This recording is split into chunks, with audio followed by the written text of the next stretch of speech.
Bueno, buenos días, buenas tardes a todos. Estamos otra vez en otro de los programas que hacemos dentro de Duchen al Día. Como ya sabéis, se trata de un programa educativo que lo que pretende es conocer un poquito más todo lo de nuestras enfermedades de tanto la distrofia muscular de Duchenne como la distrofia muscular de Becker y a veces pues también fomentamos este conocimiento en las portadoras. Para eso hoy tenemos a la doctora Pilar Martínez. Ella nos va a hablar de la importancia del estudio del sueño en la distrofia muscular de Duchenne y antes de presentarosla, voy a deciros un poco, los que ya habéis estado más veces, pues ya sabéis cómo funciona, para deciros un poco cómo vamos a hacer todo. Vamos a dejar que haga toda la exposición y entonces al final de todo daremos paso a las preguntas. Las podéis escribir o también las podéis levantar la mano y yo os daré voz para que las podáis preguntar. Así que, bueno, Pilar, bienvenida.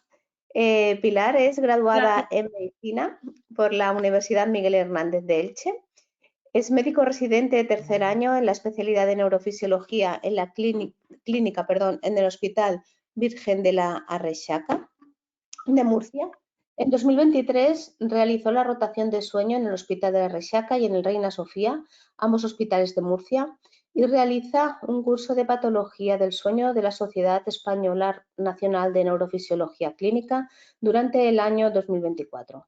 Es colaboradora en el departamento científico, en mi departamento, desde hace unos años que nos conocemos, Pilar, y en 2021 realizó con nosotros el trabajo de fin de grado en colaboración con el Registro de Pacientes de Duchenne para el Proyecto España sobre la distrofia muscular de Duchenne, más concretamente en el seguimiento médico realizado en mujeres portadoras de distrofia muscular de Duchenne.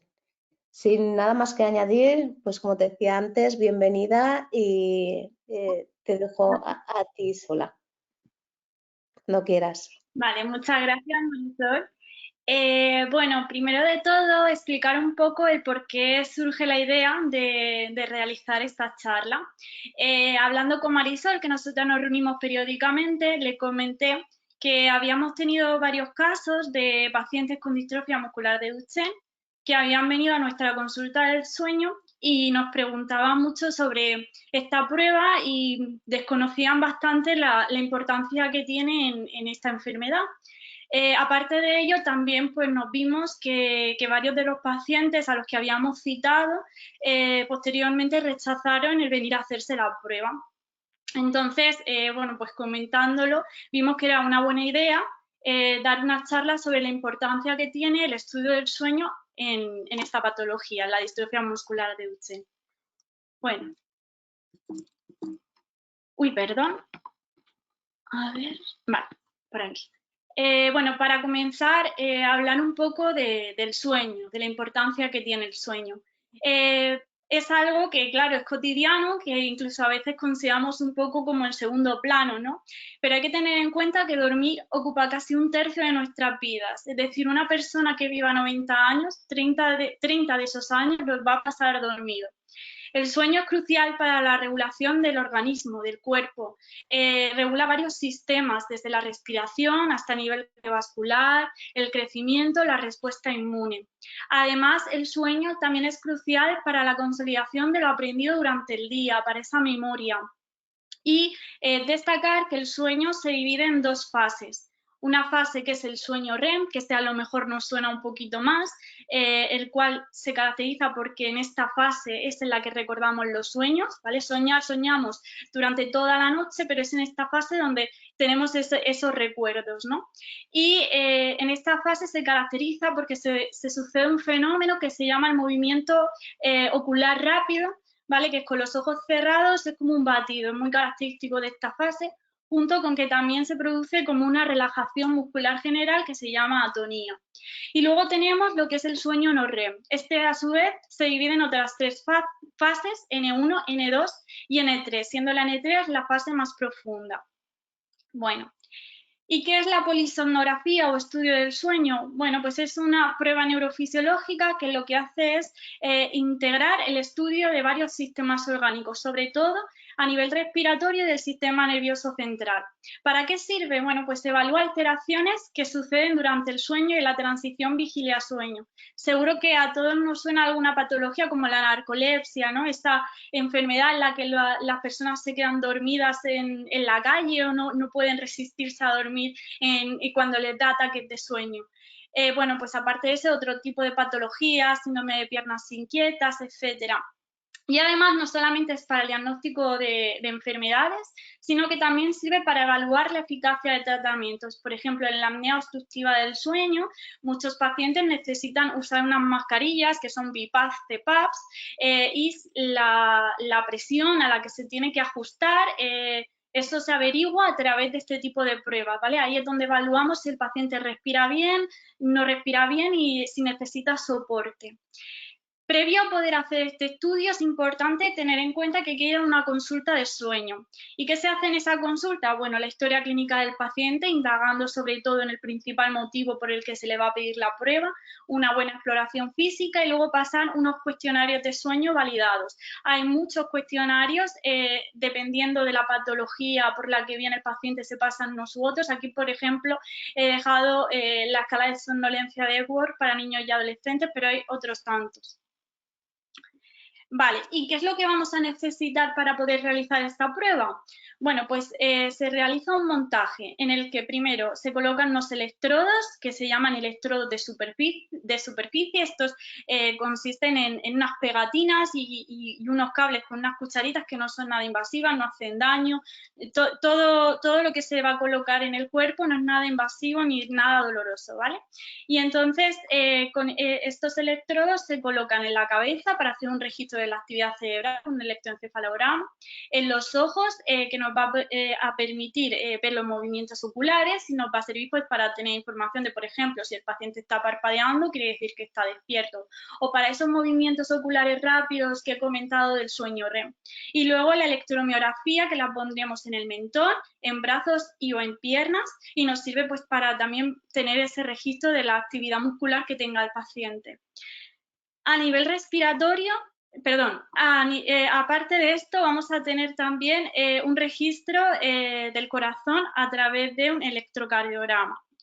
Ahora sí, a nivel respiratorio, vamos a hacer una evaluación del flujo de aire que tira el paciente a través de dos dispositivos llamados cánula y termistor. Parecen unas gafas nasales, pero nosotros en ningún momento insuflamos aire al paciente, sino que hacemos todo lo contrario, recogemos el aire que el paciente suelta, ese flujo, y hacemos un estudio de él. El pulsioxímetro para la saturación de oxígeno. La banda es una banda abdominal y una banda torácica que nos permite ver los movimientos que realiza el paciente a nivel abdominal y torácico con la respiración y si hay pausas respiratorias, si paran de mover esos músculos, junto con un sensor de posición que nos irá indicando si el paciente está dormido de lado, boca arriba o boca abajo. Opcional, pero en el caso de la distrofia muscular de Duchenne muy recomendable, es el uso del capnógrafo, que nos mide la presión de dióxido de carbono. Y aparte de tener todo ese control del cuerpo, por lo que sería su función y por dentro, por así decirlo, tenemos lo que es una videovigilancia para también poder ver por imagen qué es lo que sucede en la noche, está monitorizado. Vale, pues así queda. Y la pregunta que nos hacen muchos pacientes es, ¿y con todo esto yo voy a poder dormir? Sí, sí se puede dormir. Generalmente los pacientes duermen con muy buena calidad en el hospital. En ese sentido se consigue un buen registro, un registro de buena calidad. Vale, previo a lo que sería el venir a realizarse la prueba, se tiene que dar una serie de instrucciones. Para comenzar, la prueba se realiza durante la noche y para ello se requiere como un pequeño ingreso, entonces tienen que acudir al hospital. Se les indica que antes de acudir realicen una cena ligera, que no tomen nada copioso que le pueda dificultar el sueño. Por otro lado, es muy importante que lleven el pelo lavado para que se puedan pegar mejor los electrodos a la cabeza. Y en cuanto a su medicación habitual, bueno, en la consulta previa del sueño se le indicará si hay alguna modificación, pero de normal van a llevar su medicación tal cual la llevan en casa. Y en el caso de que usen algún dispositivo de ventilación mecánica no invasiva, como la CPAP o BiPAP, se la traen y en función de lo indicado, pues se pondrá o no se pondrá y se decidirá con qué flujo. En cuanto a consideraciones a tener en cuenta de esta prueba, bueno, por un lado es un montaje largo, estamos hablando de que se tarda 1 hora y media en realizar el montaje, lo cual es muy pesado, sobre todo para un paciente que es un niño, tenerlo allí colocándole cables resulta muy cansado para ellos. Por otro lado, también está el hecho de que hay que dormir en el hospital, entonces en pacientes con movilidad reducida, como ocurre en la distrofia muscular de Duchenne, pues esto resulta un inconveniente, ¿no? Ese traslado al hospital para la familia y para el paciente pues puede ser un punto bastante negativo y dificultoso a la hora de realizarse la prueba. Y además, bueno, es una prueba que necesita una gran cantidad de medios técnicos y profesionales. Se trata de una prueba realmente cara, más o menos rondará unos 1.000 euros lo que cueste el realizar esta prueba. Y además pues requiere de eso de un enfermero que va a estar ahí monitorizando al paciente toda la noche, esas 8 o 9 horas, junto con un médico residente que le está vigilando que no haya ningún problema técnico que haya que solventar en ese momento. Pese a todo esto, los beneficios que da esta prueba, la gran información que aporta es muy favorable, es muy positiva y por eso renta hacerla. Entonces, bueno, aquí simplemente rápidamente es un ejemplo de lo que nosotros los neurofisiólogos veríamos en la polisonografía. Tenemos la actividad del electroencefalograma, por otro lado los movimientos oculares, músculo y el electrocardiograma, la parte de respiración, con lo que he dicho, el control del aire que tira el paciente, junto con los movimientos que va a hacer en el pecho y en el abdomen. Por otro lado, más electromiografía, en este caso de las piernas, junto con la saturación.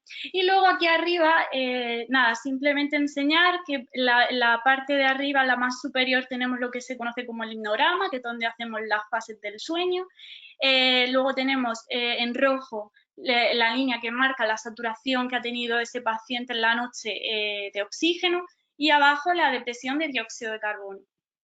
Vale, entrando ya un poco de lleno en la distrofia muscular de Duchenne, ya sabemos que la evolución respiratoria de estos pacientes lleva pues, a un deterioro progresivo que finalmente termina en una insuficiencia respiratoria. No me voy a meter mucho en la fisiopatología.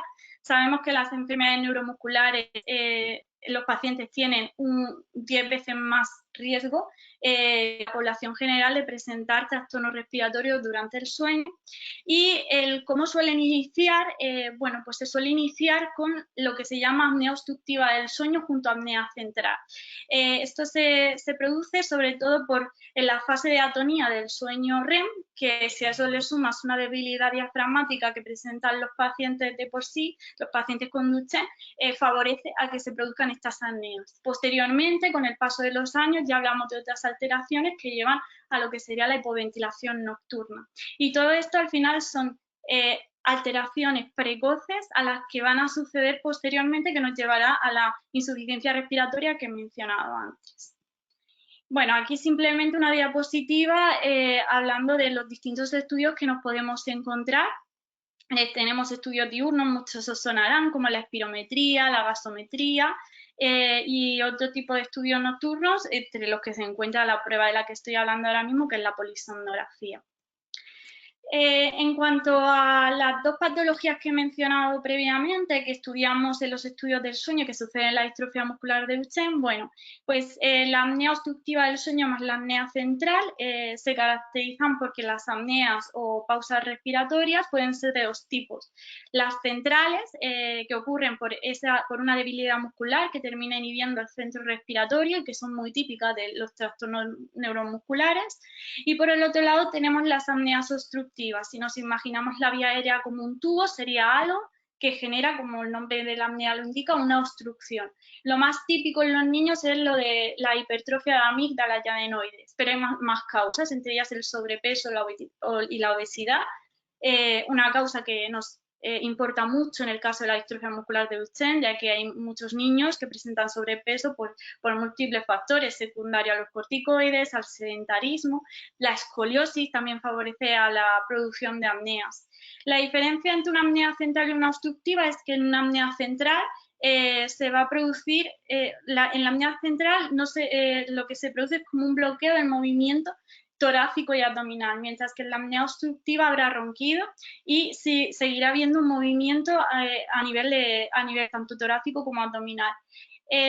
Por otro lado, al final lo que las apneas producen es que el paciente a lo largo de la noche tenga microdespertares, que él no es consciente de ellos, pero que lo que generan es que no descanse bien y por lo tanto su sueño no sea de calidad. Así, ¿cuáles son los síntomas de esta patología? Bueno, pues durante la noche, ronquido y pausas respiratorias que van a ser vistas por los familiares. Y durante el día lo que nos vamos a encontrar es una somnolencia excesiva, que es importante saber que en los niños se va a representar sobre todo con una gran irritabilidad y un llanto que aparentemente es sin motivo, pero es por ese cansancio. ¿Cuál es el tratamiento que vamos a dar? Cuando hay una causa, pues se intenta tratar esa causa, ¿no? Si en el caso, por ejemplo, del sobrepeso, pues podríamos intentarlo con dieta. En el caso de que fuera una hipertrofia de amígdalas, la cirugía, pero realmente en enfermedades como la distrofia muscular de Duchenne, en el cual hay muchas causas que generan esta alteración, al final nos tenemos que ir a otro tipo de tratamiento, a un tratamiento sintomático, y en este caso nos iríamos a la ventilación mecánica no invasiva con la CPAP y la PIPAP. Además de esta patología hemos hablado de que esto va evolucionando y terminamos en una hipoventilación. Simplemente definir que en la hipoventilación al final la consecuencia que hay es un aumento de la presión de dióxido de carbono con una mala ventilación por parte del paciente. Entonces, ¿cuándo se debe iniciar un estudio del sueño? Bueno, pues los consensos hablan de que a partir de los 5 años se debería de plantear que los niños con distrofia muscular de Duchenne inicien un estudio a través de polisomnografía. Incluso se plantea antes cuando hay una sospecha de apnea obstructiva del sueño con apnea central o sospecha de hipoventilación. También cuando hay pérdida de hiperestación o ya hay una alteración funcional respiratoria registrada en otra prueba, como podría ser la espirometría. ¿Y cada cuánto hay que realizar esta prueba? La idea es que se haga un seguimiento anual de estos pacientes. De hecho, por ir un poquito más allá, os he puesto aquí los criterios que se utilizan para indicar la ventilación mecánica no invasiva, es decir, para iniciar el tratamiento cuando empezamos a ver estas patologías en los pacientes.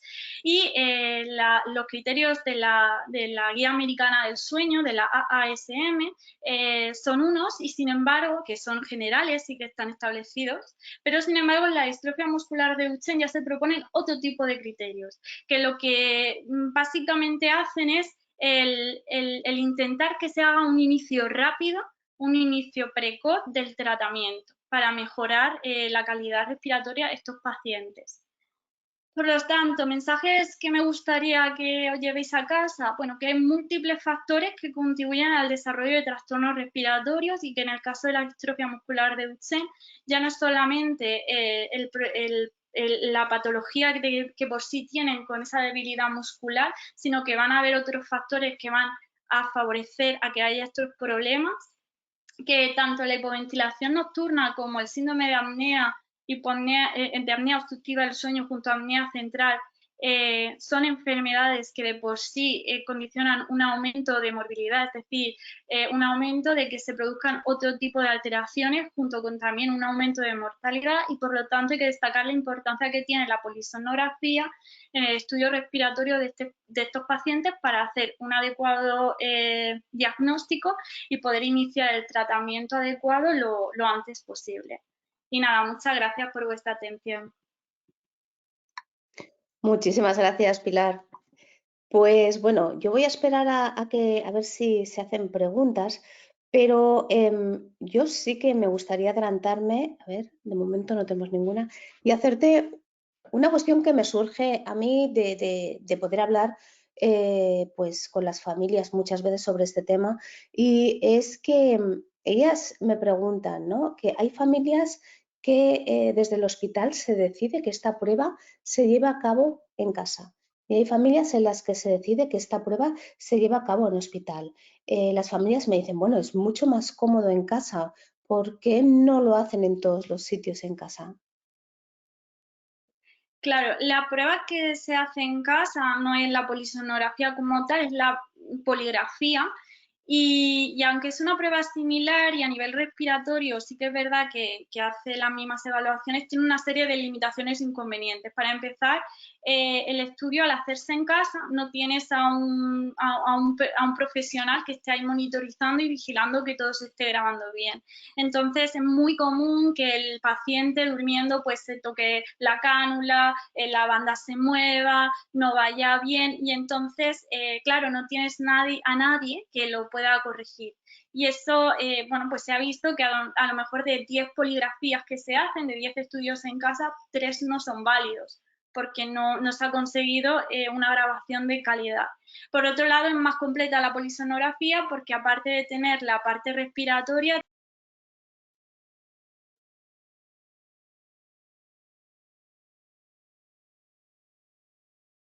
poligrafía no está indicada en menores de 8 años, porque por el tamaño de las bandas que se colocan en esta prueba, o sea, los niños se les queda grande y entonces no se puede hacer esa prueba en casa en menores de 8 años. Por todas esas limitaciones, por lo que se prefiere la polisomnografía. Perfecto. ¿Y a partir de qué edad, más o menos, estaría indicado hacerlo? ¿Hay una edad en concreto? En el caso de la distrofia muscular de Duchenne, 5 años. La polisomnografía a partir de los 5 años o incluso antes, si estamos hablando de que hay síntomas respiratorios muy tempranos, lo que recomiendan las guías. Sí. Perfecto, vale. Pues a ver, en preguntas escritas no hay nada. No sé si alguien ha levantado la mano. No tenemos ninguna mano levantada. Eso es que, bueno, lo has explicado súper bien y no hay ninguna duda. A ver. Pues nada, Pilar, no sé si quieres. Ah, mira, sí, tenemos una hora. Espera. Aina, te voy a dar voz cuando quieras. Aina, ¿me oyes? Sí, hola, ¿qué tal? Buenas Hola, te tardes, oigo. ¿me oís? Sí. Sí, Bueno, mi pregunta más que en relación a la prueba es un poco porque en el caso de mi hijo que tiene 12 años ahora y le hacen revisiones de neumología y tal, pero esta prueba no se la han hecho nunca, ¿vale?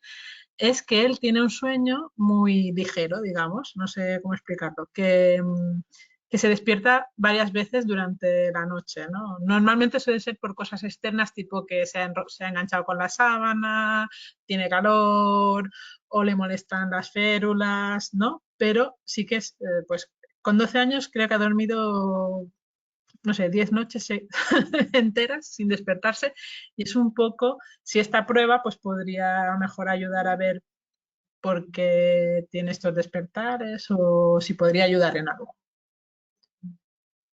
Claro, Ahora, esta prueba lo que hace es evaluar eh, o sea, una gran cantidad de las causas por las cuales se puede producir. Al final también es como un sumatorio, ¿no? Es lo que he comentado, si hay un problema respiratorio, el niño hace microdespertares de los que a lo mejor no se da cuenta ni el familiar ni el propio niño, nosotros sí, porque como registramos la actividad cerebral, vemos que hay un cambio en ella y que se ha producido ese microdespertar, y al final eso lo que hace es que el niño no profundice, no entre en esa fase N3 que he comentado yo antes y entonces cualquier estímulo externo pues también favorece a que haga un despertar todavía más grande. Y otro tipo de patologías que también hacen que haya un mal descanso, ¿no? Por ejemplo, las piernas inquietas, hay una falta de hierro, todo eso. Sí que es bueno que si el niño tiene un mal descanso nocturno, se hable con su médico para poder hacer una posible evaluación de trastornos que pueda tener. Aunque sea lo más típico las apneas, como comentaba antes, hay otras causas y se pueden ver, claro. vale, pues muchas gracias. muchas gracias, Aina. Pues vamos a otra pregunta que nos han dejado por escrito. Nos la pregunta Ana y a ver si soy capaz de verlo un momento. Y nos dice que cada cuánto tiempo se repite la prueba.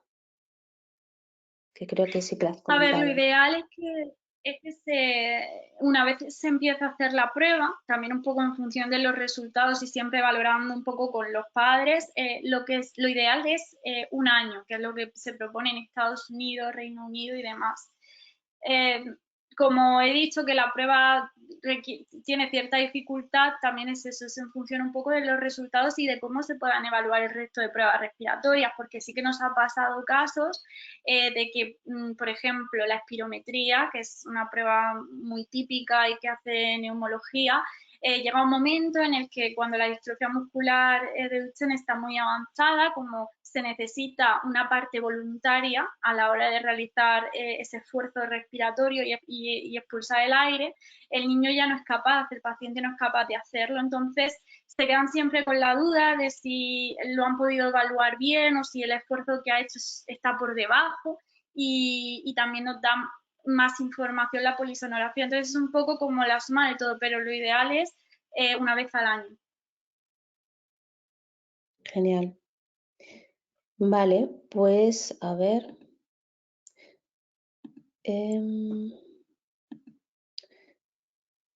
Yo creo que no hay más preguntas. Pues muchísimas gracias, Pilar. No hay más preguntas. Muchísimas gracias. Si alguien tiene preguntas y se le ocurren después, no dudéis en enviarme un mail y os pondría en contacto con Pilar. Yo creo que todo el mundo conoce mi mail. Si no, pues en el mail que después el sistema os enviará conforme os habéis apuntado al webinar, pues ya lo tendréis. Dar las gracias a Pilar una vez más por estar aquí con nosotros explicándonos la importancia de este tipo de pruebas que muchas veces pues las familias con Duchenne con todo su ajetreo no acaban de entender muy bien, ¿no? El por qué las tienen que hacer y yo creo que hoy ha quedado muy bien plasmada pues esta necesidad de poder pues un poco prevenir, ¿no? Todo lo que nos viene después. Muchísimas gracias, Pilar, y gracias a todos por vuestra asistencia. Nos vemos en el próximo.